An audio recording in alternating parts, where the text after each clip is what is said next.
Since time immemorial, people have been confused and even frightened by the disorder of autism.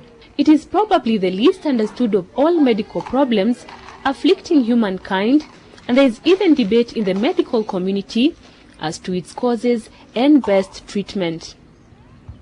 In Kenya, autism is often misdiagnosed by the layman as a result of witchcraft. This leads to a sad state of the child not receiving professional treatment and often subjected to increased psychological and even physical abuse.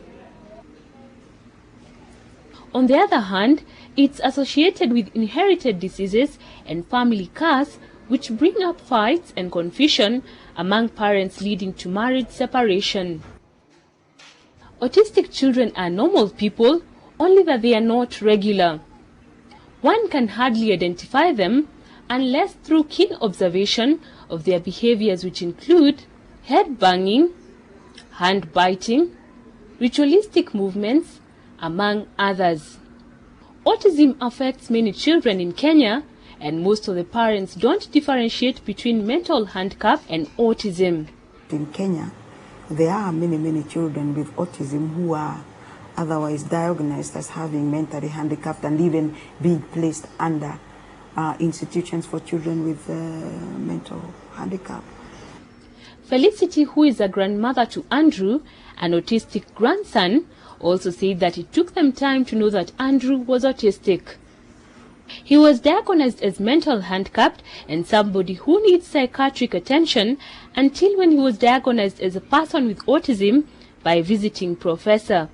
But the question is, who exactly is an autistic? An autistic person is a person who has problems with processing of information. They have that what we call impairments. They have an impairment in social communication. They also have now an impairment in social interaction. They also have an impairment in imagination. And therefore that makes it very difficult for them to interact with their peers, or perhaps even the family. Due to this reason, Felicity teamed up with some parents of autistic children to lobby for a school where their beautiful children could be taken for special education and care. We started robbing the government and looking for a school, because at that particular time, Kibaki came into place and said education is free. So we said we are also parents of children who have a disability. And so we started robbing and eventually found a school. It's at City Primary School in Nairobi that Autism Society of Kenya has a department dealing with children assessed and confirmed to have autistic tendencies. This is the only government-funded institution in Kenya that deals with autism. But soon, the recently opened branch at Kasarani will be operational. At City Primary School, children with autism are taught on different topics, which include cognitive skills, environmental studies, creative arts, nature walk, among others. Cognitive goes with the number work and writing.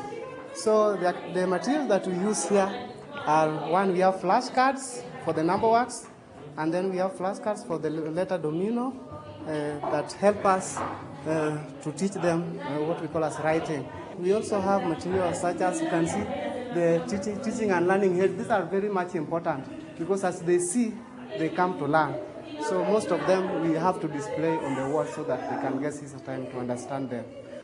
The unit also offers youth programs for those autistic children who cannot be integrated to normal learning classes. Indeed, here autistic youths are taught on creative artwork, mosaic and painting, which can help them improve their living standard in future. Once I will identify the challenge or where he's good at, I try to nurture those specific challenges that he can be able to do even by himself and they can remember easily. So we start giving them simple activities that they can develop. And for those who develop speech and are calm, they are integrated into normal class learning. So integration simply means taking the regular students and putting them together with the children with special needs so that they learn together, they do all the activities together. The main objective is to have both of the children learning the same things. So the environment has to be modified such that it suits the child with special needs. So as a teacher, you have to modify the classroom, you have to modify the curriculum, and you have to modify your teaching strategies so as to fit both the child with disabilities and the normal child. Joseph Kariuki, one of the autistic parents, was at a loss to explain what was wrong with his daughter since she was 6 months old. Mimi ni mzazi wa Wairimu, nilimlete hapa 26 alikuwa ameungua ugonjwa wa meningitis. Na vile aliungua akiwa na miezi 6, sasa akawa hiyo ugonjwa ili affect brain, ika affect figo, bones, kila kitu. Lakini kwa bahati ya Mungu aliendelea tu, ikawa strong kidogo. Lakini upande wa kuongea ukawa na shida. Sasa hawezi kuongea frequently, lakini bado anajifunza kuongea kidogo. Ile tu shida iko kidogo tu ni kwa vile hawezi kuwa sawa sawa na hawa watoto wengine kwa kuongea, kwa kazi, kukimbia, vitu kama hizo. Lakini nimeona kuna improvement. Kwa hivyo hii shule ya special school City Primary imemsaidia sana. Children at City Primary School Autistic Unit are put on special diet, a diet free of sugar, animal product, wheat product, tomatoes, citrus, among others, are recommended.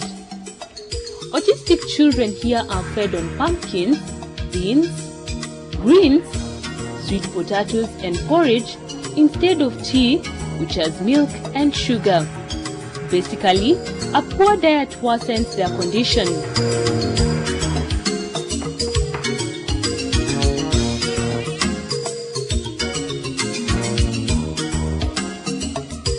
Autism affects 3 areas in a child's life: their ability to communicate, their social skills, and their memory. Indeed, even in class, the child loses concentration so often.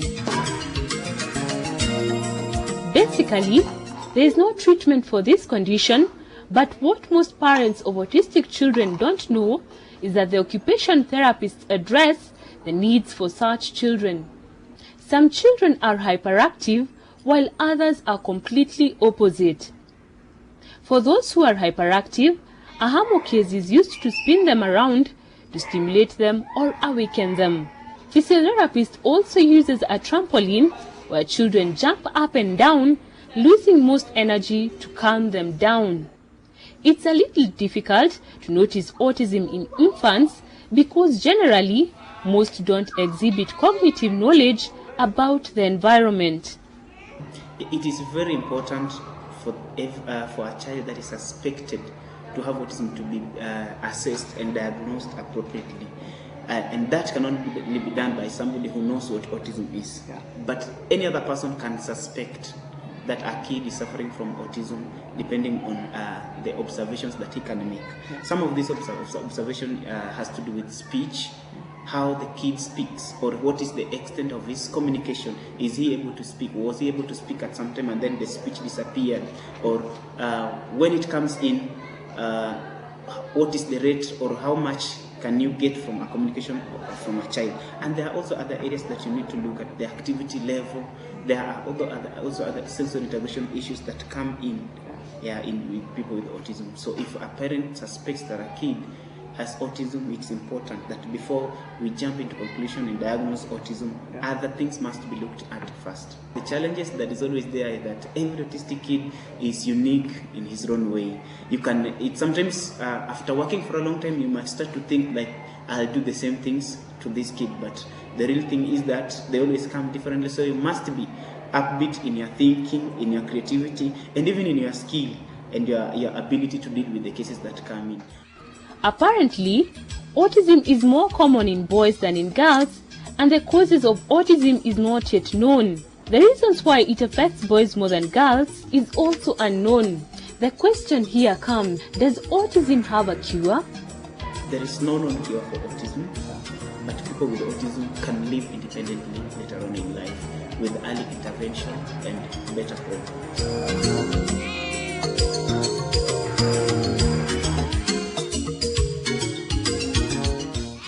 Children here are put on behavior modification therapy, sensory interrogation therapy, and also social skills therapy to rehabilitate them into normal living standards.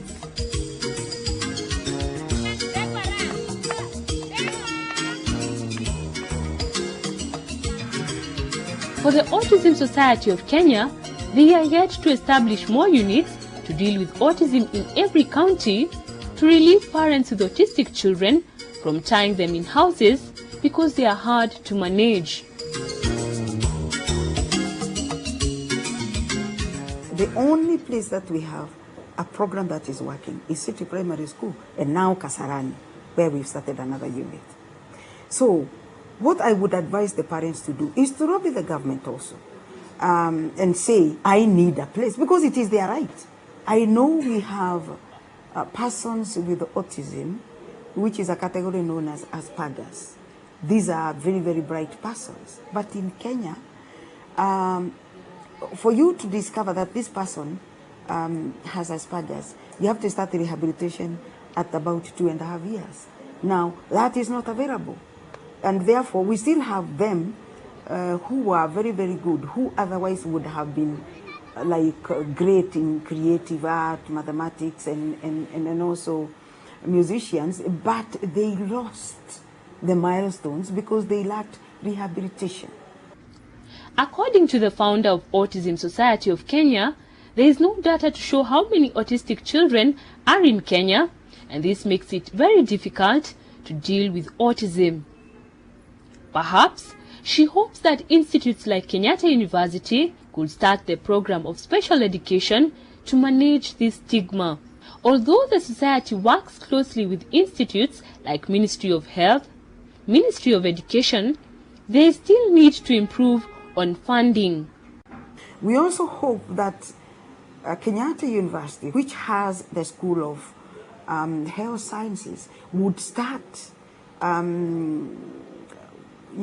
doctors and the nurses and the nursing profession would be able to capture the issues of persons with autism, and that there will be a curriculum whereby we would be, the Ministry of Health in conjunction with such universities will be able to support issues of appropriate assessment. You see, if we had programs for pre and post-natal, then it means that we will capture certain disabilities at a very early age, and we will be doing very, very well. We are hoping for that. So far, City Primary is the only government-funded facility that has a department dealing with children with autistic tendencies, but there is another department opened at Kasarani Primary School that is yet to start operating. In the private sector, schools such as Akon Special Tutorial, Brookhouse Schools, and Oshwell Academy accepts children with autism. The Autism Society of Kenya urges the government to work with them hand in hand to come up with a program to assist these young, beautiful children. We need to work with them. It is their program. We have, Autism Society of Kenya has information. So whether the professionals in Kenya, be they professors in medicine or be they professors in education, whether they like it or not, autism is here in Kenya. Autism Society of Kenya has information, and they have no choice except to work with us so that we can move on. In Kenya, autism is not well known. There is still fear and confusion within autistic parents, which needs government intervention to tell exactly what autism is, its treatment and prevention, in early stages. Hopefully, in the near future, government will look into this epidemic in cooperation with the Autistic Society of Kenya to come up with a program that will bring hope to these autistic people.